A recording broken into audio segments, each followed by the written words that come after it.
So, भाई, this video is going to be about the differences between the work culture in Pakistan and in Germany. यहाँ पर हमारे कुछ seniors हैं जिन्होंने यहाँ से जर्मनी से मास्टर्स किया और अब वो यहाँ पर जॉब कर रहे हैं जर्मनी में, और मैं भी वर्क स्टूडेंट की जॉब कर रहा हूँ। तो हम मिलकर के एक पॉडकास्ट बना रहे हैं जिसमें हम ये डिस्कस करेंगे कि जब आप जर्मनी में जॉब करते हो तो वो किस तरह से डिफरेंट है पाकिस्तान में जॉब करने से। So just watch this video if you are interested in this topic. अच्छा, एक क्वेश्चन जो कि बहुत दफ़ा मुझसे पूछा भी गया है और बहुत इंपॉर्टेंट है, अब सभी माशाल्लाह यहाँ पे सीनियर्स हैं तो मैंने कहा कि यहाँ पे मौके को देख के डिस्कस कर लें। क्या डिफरेंस है, पाकिस्तान में भी आपने माशाल्लाह से जॉब की होगी और फिर यहाँ पर आके भी आपने जॉब की, तो जो वर्क का कल्चर है पाकिस्तान का, यहाँ का वर्क लाइफ बैलेंस वगैरह, और क्या डिफरेंट लगी आपको कि पाकिस्तान में जब हम काम करते थे तो भाई ये होता था, अब जर्मनी में हम काम कर रहे हैं इनके साथ तो ये डिफरेंस है। अच्छी बातें और बुरी बातें जो भी आप शेयर करना चाहें तो वो क्या डिफरेंस है। ठीक, जो सबसे बड़ा पॉजिटिव डिफरेंस है मेरे ख्याल से, फॉर एग्जांपल जर्मनी में जो मैंने देखा है, वर्क लाइफ बैलेंस को यहाँ काफ़ी रिस्पेक्ट किया जाता है।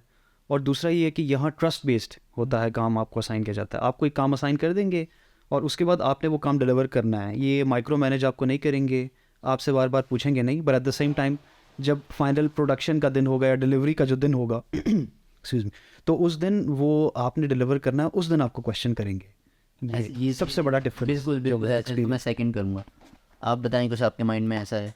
यहाँ पे एक चीज़ जो बहुत ज़्यादा जिस पे फोकस होता है वो ये है कि आपके जब आपका वर्किंग टाइम ख़त्म हो जाता है तो उसके बाद आपके वर्क पे बिल्कुल भी आपको तंग नहीं करते। तो यहाँ पे वर्किंग टाइम ख़त्म होने के लिए एक वर्ड होता है फायर आबंद, जो कि बड़ा ज़बरदस्त वर्ड है। उसका मतलब कि अब आप जो है ना, अब आपने जाके ना अपनी छुट्टी इंजॉय करनी है, उसके बाद आपका काम से कोई ताल्लुक़ नहीं है। तो जो 5 बजे उस पर जो है ना, सब आपके पास भी जो अगर आप ऑफिस में काम करते हैं लोग आके बोलेंगे आपको फायर आबंद, और फिर वो सब अपने अपने घर चले जाएंगे। तो ये चीज़ लेट सिटिंग्स वगैरह का मतलब ऐसे इन जनरल कोई कॉन्सेप्ट नहीं है, कभी कोई अगर हुआ एक आध तो, और अगर होता भी है तो उस केस में आपको आवरली जो है ना वो उस लिहाज से ही पे किया जाता है। ये कि उस चीज़ की बड़ी रिस्पेक्ट करते हैं कि आपने आउट ऑफ द वे जाके हमारे लिए जो है वो टाइम निकाला, कि अगर कोई नाइटर या कोई वीकेंड पे कोई काम आपको लग गया तो ये उस चीज़ को बड़ा अप्रिशिएट करते हैं और ये याद रखते हैं जब आपका नेक्स्ट साल के बाद कोई आप कोई और व्यू करते हैं तो ये चीज़ इनको ज़हन में होती है ये चीज़। और बाकी वर्क लाइफ बैलेंस जो वजदान ने बताया वो डेफिनेटली है। और दूसरा यहाँ पे जर्मनी में मैं कहूँगा कि Germany compare to other western countries as well, कि यहाँ पे एक तो आपकी हॉलीडेज़ होती हैं आपकी 25 to 30 होती हैं, उसके बाद आपकी जो सिक होती हैं उस पर कोई सेक्शन नहीं है। तो वो फ़र्ज़ करें कि आप सिक हो, अब मेरा पर्सनल एक्सपीरियंस था कि मैं इतनी करता नहीं हुआ लगे, तो मैं जब एक दफ़ा हुआ मर्दबा ने HR से पूछा कि यार मैं सिक हूँ तो क्या, वो कहती है कि बजाय आपके कि आप सिक हो के काम करो, बेहतर है आप रेस्ट कर लो, अगले दिन आप पूरा काम करना। तो वो रेकमेंड करते हैं कि आप सिक हैं तो आप छुट्टी ले लो।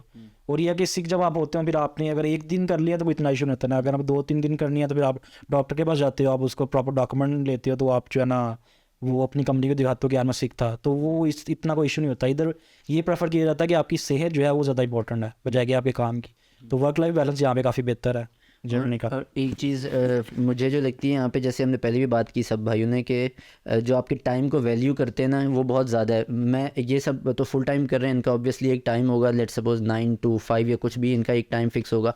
अब मैं वर्क स्टूडेंट हूँ ना, तो मेरे हर सेमेस्टर सब्जेक्ट्स की टाइमिंग्स चेंज हो जाती है। कभी किसी दिन जुम्मे को क्लास है, कभी मंगल को क्लास है, किसी वक्त क्लास है। तो मेरा जो ऑफिस में मेरा स्केड्यूल जो चेंज होता है वो हर सेमेस्टर के लिए अलग स्केड्यूल हो जाता है मेरा। तो मुझे कभी भी ऑफिस वालों ने ये फोर्स नहीं किया कि यार आपको ये 2-3 दिन तो करनी है, जो अब हमें नहीं पता कि आपकी यूनिवर्सिटी में क्या है, बल्कि वो हर सेमेस्टर से मुझे हर सेमेस्टर के बाद जब नया सेमेस्टर शुरू हो रहा होता है तो मुझसे पूछते हैं यार अपना स्केड्यूल आप अपने हिसाब से बना करके दे दो कि आप कब अवेलेबल होगे। तो मेरा स्केड्यूल इतना बुरा है कि अगर पाकिस्तान में मैं कोई काम करना चाहूँ किसी कंपनी में तो कोई मुझे जॉब देगा ही नहीं। मेरा स्केड्यूल इस तरह है कि पीर को मैंने करना है सुबह 7 बजे से 11 बजे तक 4 घंटे, फिर मैंने यूनिवर्सिटी चले जाना है, फिर यूनिवर्सिटी से आकर के 2 बजे दोबारा मैंने काम शुरू करना है 5 बजे तक 3 घंटे। तो उसके बाद फिर मंगल को मैंने जाना नहीं है, मंगल को छुट्टी है। फिर बुध को क्या करूँगा मैं, बुध को मैं सुबह जाऊँगा 7 बजे और 2 बजे उठ के आ जाऊँगा मैं। जुमेरात को फिर मैं नहीं जाऊँगा, फिर जुम्मे को मैं जाऊँगा सुबह 7 बजे और 1 बजे जुम्मे के लिए क्योंकि जाना होता है, तो फिर 1 बजे उठ करके मैं आ जाऊँगा। तो मतलब ये टुकड़ों टुकड़ों में मैं काम करता हूँ। कोई भी पाकिस्तान में कभी मुझे अलाउ ही नहीं करेगा इस तरह कि यार तो 3 घंटे बैठेगा तो तू सीधा होने में लग जाएगा 3 घंटे के। बंदा भी माइंड बनाता ही है ना, मैंने काम करना है। अच्छा ये चीज़ कि चाहे अच्छा यहाँ पर अगर सुबह सब एग्री करेंगे कि सुबह अगर 9 बजे आपका ऑफिस शुरू है ना, तो इसका मतलब है 9 बजे आप लॉग इन करके बैठे हुए हो अपने पीसी पे। पाकिस्तान में भी मैंने काम किया, हमारा 9 बजे ऑफिस शुरू होता था, पहले तो हम 9:15 पे पहुँच रहे हैं क्योंकि चाय पीते थे, चाय मैं 9:15 पे इसलिए पहुंच रहा होता था क्योंकि हमें थंब लगाना होता था। जिनको थंब नहीं लगाना उनका तो सीन ही अलग है ना।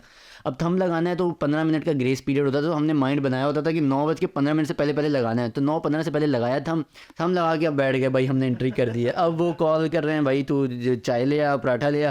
फिर ऑफिस में बैठ के चाय पराठा चल रहा है, नहीं तो निकल गए ऑफिस से पठान के होटल में आराम से खा पी के 11 बजे आके अब काम करना है ना। 11 बजे काम शुरू किया, 1 बजे लंच ब्रेक हो गया, 1 बजे लंच ब्रेक खींचा, 2 बजे तक आराम से खाना पी खा के उसके बाद फिर नींद आना शुरू हो गई, तो फिर चाय पी रहे हैं। तो ये इसका नुकसान क्या है कि फिर काम शुरू होता था 2 बजे के बाद, और फिर हम रात के 7, 8, 9 बजे तक बैठे हुए हैं ऑफिस में। तो मतलब हम अपने टाइम की खुद भी वैल्यू नहीं कर रहे। सुबह का टाइम हमने सब ज़ाया किया और फिर हम बोल रहे हैं अब लेट सिटिंग। तो हम लेट सिटिंग का रोना तो रोते हैं, लेकिन हमने वो अपना प्रोडक्टिव आवर्स पे काम ही नहीं किया हुआ ना। तो यहाँ पे ये है कि 9 बजे काम शुरू है, तो एक चीज़ ये है कि हमारा CEO 9 बजे शुरू होता है ना ऑफिस, हमारा CEO 8:30 बजे पहुँचा होता है ऑफिस। तो आप खुद देखते हो यार, CEO जब पहुंचा हुआ है पहले तो हमें भी आना चाहिए। अब हमारे CEO जो पाकिस्तान में होते थे कि 9 बजे सब आए हुए हैं, चलो ठीक है अब मैं 11 बजे आ रहा हूँ गाड़ी लेकर, तो देख रहा हूँ सब आए हुए नहीं। तो यहाँ पे वो लीडिंग फ्रॉम द फ्रंट वाला सीन है ना, कि वो आगे आपको बताएंगे कि भाई हम आए हुए हैं तो आपको भी इस तरह से आना है। तो ये टाइम की वैल्यू जो है ये मुझे लगता है कि ये बहुत बड़ा यहाँ पे प्लस पॉइंट है। और वैल्यू इतनी है कि आवरली वेज है ना हमारी, कि मतलब 1-1 घंटे का हिसाब है कि इस बंदे ने इस घंटे काम कर लिया ना तो उसको इस घंटे के पैसे देने हैं। पाकिस्तान में तो हम कितने एक्स्ट्रा घंटे कर देते हैं, कितने घंटे हम ऐसे नहीं भी करते, सुस्ती में गुजार देते हैं, क्योंकि वो घंटे के हिसाब से है ही नहीं।